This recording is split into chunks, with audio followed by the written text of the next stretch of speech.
नमस्कार साथियों, राकेश गौड़ टॉक्स में आपका स्वागत है।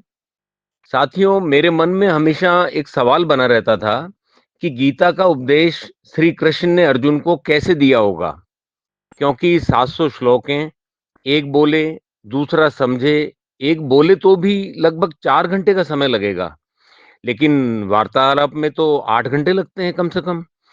फिर स्थिति क्या थी?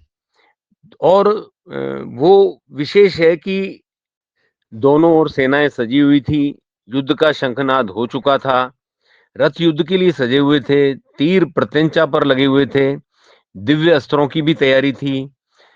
और जो गीता में घट रहा था, वह ऐसा लगता है कि दो व्यक्ति आमने सामने बैठे हैं और बात कर रहे हैं। कृष्ण अर्जुन से बोल रहे हैं, उनकी शंकाओं का समाधान कर रहे हैं।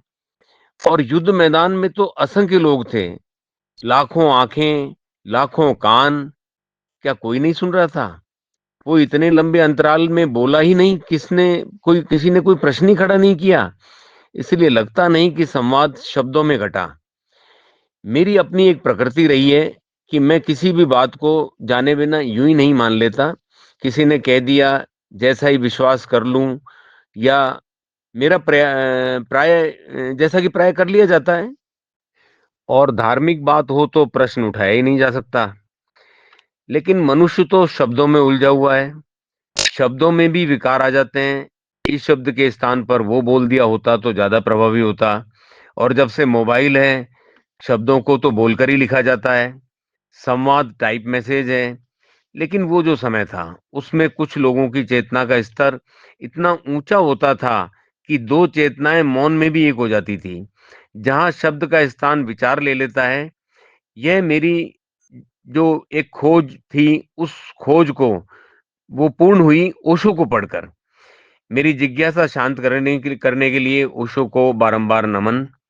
जहां तक एक चेतना दूसरी चेतना पर अपनी उपस्थिति पहुंचा देती है, यह एक संवाद का तरीका था, जो कि टेलीपैथिक संवाद कहलाता है।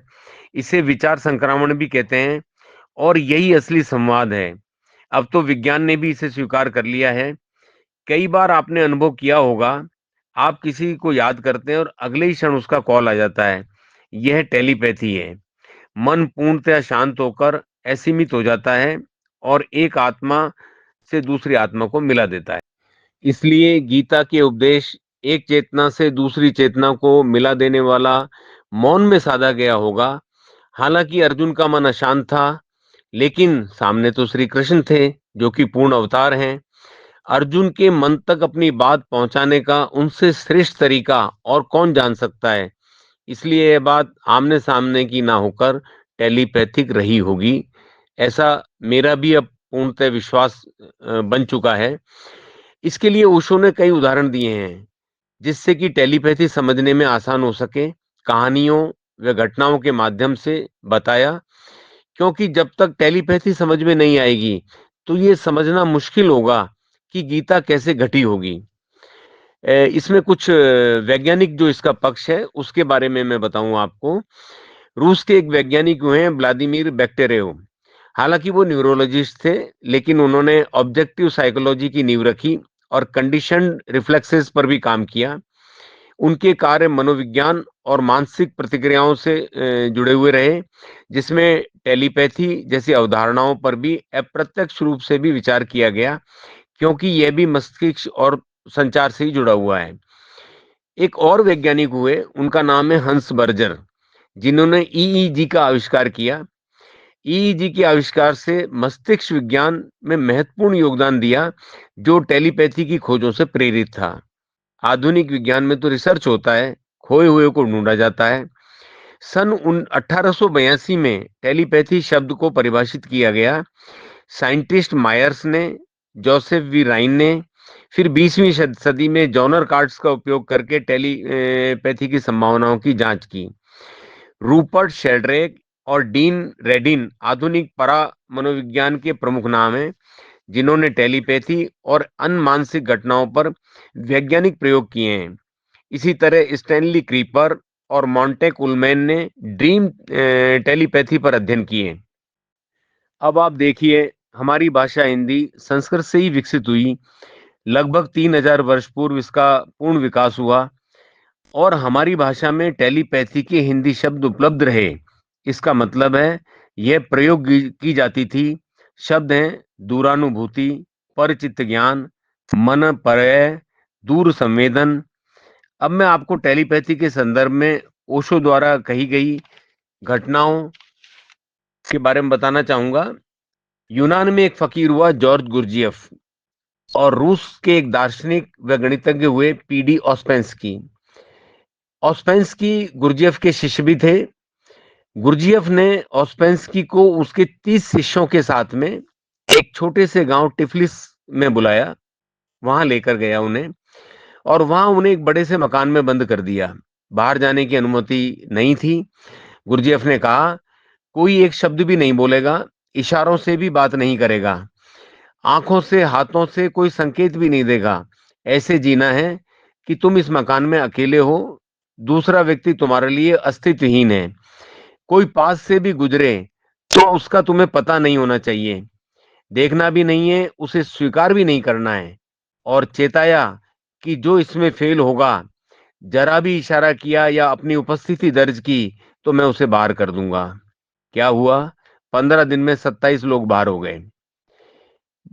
बहुत मुश्किल काम था। 30 लोग एक ही स्थान पर और ऐसे जीना कि कोई अस्तित्व है ही नहीं। कठिन तो बहुत था, लेकिन असंभव भी नहीं था। जो बचे 15 दिन के बाद में, उसमें वो एक गणितज्ञ ऑस्पेंस्की भी थे। 3 महीने तक उनने ऐसा ही जीवन जिया जैसे कि संसार विलुप्त हो गया, सब कुछ भूल गया, यहां तक कि स्वयं को भी भूल गया। क्योंकि मैं और तू एक ही हैं। तू को भूला तो मैं भी गया। मैं तू की ही छाया है और साथ ही हमेशा बने रहते हैं। ऑस्पेंस्की स्वयं में विलीन हो गया, केवल उसका अस्तित्व बचा। जब एक दिन मैं ऑस्पेंस्की मौन में बैठा था, गुरजियफ भी सामने आकर बैठ गया। अचानक ऑस्पेंस्की ने एक आवाज सुनी। वो चौंक गया, चारों ओर देखा, कोई बोल नहीं रहा। गुरजियफ सामने शांत बैठा था, उसे देखने लगा। तभी ऑस्पेंस्की के भीतर आवाज आई, मैं बोल रहा हूं गुरजियफ। ऑस्पेंस्की विस्मृत था। वह 3 महीने बाद पहली बार बोला, ये क्या हो रहा है? गुरजियफ मुस्कुराया और बोला, तुम वहां पहुंच गए जहां मौन बोलता है, शब्दों की कोई आवश्यकता नहीं। संवाद सीधे आत्मा से आत्मा का होता है। ऐसा ही गीता में घटा। भीतर की तरंगों का संचार संवाद बन गया और ये चेतना में घटा। इस सजगता व मौन के विज्ञान को हमारे ऋषि बहुत पहले ही जान चुके थे, जबकि आधुनिक विज्ञान लगभग 150 साल पहले इसे जानने में लगा। अभी भी विज्ञान पूर्णतः जान नहीं पाया है, अभी भी यह कल्पना का हिस्सा है। इस प्रक्रिया का अनुभव हमारे जीवन में कई बार होता है। आदमी जितना निर्दोष होता है, उतनी ही जल्दी तरंगों को पकड़ने में सक्षम होता है। यह कार्य यदि बच्चों को सिखाया जाए तो वो बहुत ही जल्दी इसमें प्रवीण हो सकते हैं। बस इसके लिए आवश्यकता है अंधेरा व मौन की। बड़ों को थोड़ा समय लगता है, क्योंकि बड़ों का जो चेतना का स्तर है वो थोड़ा बोझिल हुआ रहता है। उस पर कई परतों पे परतें चढ़ी होती हैं, कहीं अनुभव की, कहीं विचार की, कहीं अहंकार की, कहीं ग्रंथों की। वो परतें उन पर चढ़ी होती हैं, इसलिए उनको समय लगता है। मन का विज्ञान बहुत गहरा है। गीता में जब कृष्ण व अर्जुन में संवाद हो रहा था, तो चारों ओर युद्ध भूमि में खड़े लोग नहीं सुन सके, क्योंकि चेतना का इतना स्तर जितना कि कृष्ण व अर्जुन का था, बाकी किसी का नहीं था। केवल एक व्यक्ति था, संजय। सिर्फ उन दोनों के भीतर की उस घटना को सिर्फ संजय ने पकड़ा।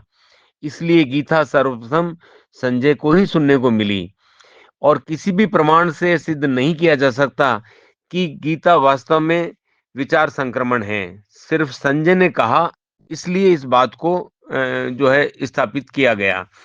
ऐसा ही एक उदाहरण महावीर के संबंध में भी है।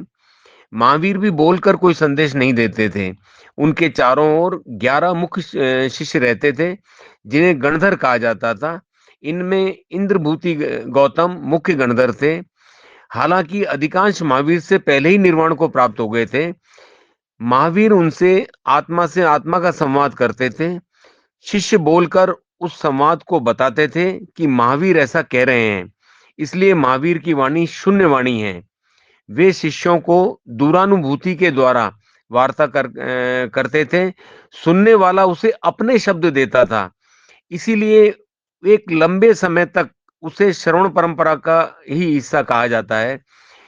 इसी प्रकार संजय ने यदि गीता के उपदेश नहीं सुने होते, तो वो शायद आज हमें सुनने या पढ़ने को नहीं मिलते। इसी तरह बुद्ध के भी बहुत से वचन हमारे सामने नहीं आ सके, क्योंकि उनकी भी बहुत अधिक मौन वार्ता थी। लेकिन शब्द देने पर कुछ वास्तविकता छूट जाती है और कुछ और भी उसमें जुड़ने का मौका हो जाता है। बुद्ध ने एक बार अपने सभी भिक्षुओं को संदेश देने के लिए एक सभा में बुलाया। बुद्ध आए, हाथ में एक कमल का फूल लिए, वो बैठे और अपना पूरा ध्यान उस कमल के फूल पर केंद्रित कर दिया। लंबे समय तक बैठे रहे, पूर्णतया मौन। भिक्षु जो थे वो तो बेचैन हो गए कि बुद्ध बोलते क्यों नहीं है। और इस बेचैनी में आखिर एक भिक्षु ने खड़ा होके पूछ लिया कि बेचैनी टूट गई कि आप बोलते क्यों नहीं है? हम सुनने के लिए ही तो बैठे हैं। बुद्ध मुस्कुराए और बोले, मैं तो बोल रहा हूं, तुमसे ही बोल रहा हूं। लेकिन ये शब्दहीन वाणी थी। तब भी भिक्षु महाकाश्यप हंसने लगे। बुद्ध ने महाकाश्यप को बुलाया। वह वो फूल, कमल का फूल उन्हें दे दिया। बोले, जो शब्दों में कहा जा सकता था वो मैंने सब कह दिया। जो नहीं कहा जा सकता था वो भी तुमसे कह दिया। जब भी भिक्षु महाकाश्यप को संदेश वार्ता के बारे में उनसे पूछते थे, वो बस मुस्कुरा देते थे और कहते थे कि जब बुद्ध ने ही शब्द नहीं दिए, तो मैं कैसे दे दूं? इसी तरह यह क्रम बुद्ध के बाद 6 पीढ़ियों तक इसी तरह महाकाश्यप ने किसी और को जिसे संप्रेषण के लायक समझा, उसे कहा। यह मौन से दिया गया संदेश चलता रहा। 900 वर्ष बीत गए। छठे क्रम के भिक्षु बोधि धर्म ने पहली बार वह कहा जो बुद्ध ने महाकाश्यप से कहा था। और जब उनसे पूछा गया कि 900 वर्षों में सार्वजनिक रूप से उन संदेशों को शब्द नहीं दिए गए, तो आप उन्हें शब्द क्यों दे रहे हो? बोधि धर्म ने कहा, अब उस मौन की भाषा को सुनने वाला कोई दिखाई नहीं देता। मेरी देह छूटने के करीब है। मुझे मेरे जीवन में वो चित्त ही नहीं मिला जो मौन में उन शब्दों को समझ सके। इसलिए मैं शब्द दे रहा हूं, व्यक्त कर रहा हूं, ताकि संदेश खो ना जाए। यही कथा गीता की है। एक चेतना से दूसरी चेतना में मौन में ही संवाद हो गया। सिर्फ संजय उस संवाद को शब्द दे सका। यही टेलीपैथिक संवाद है। जय श्री कृष्ण।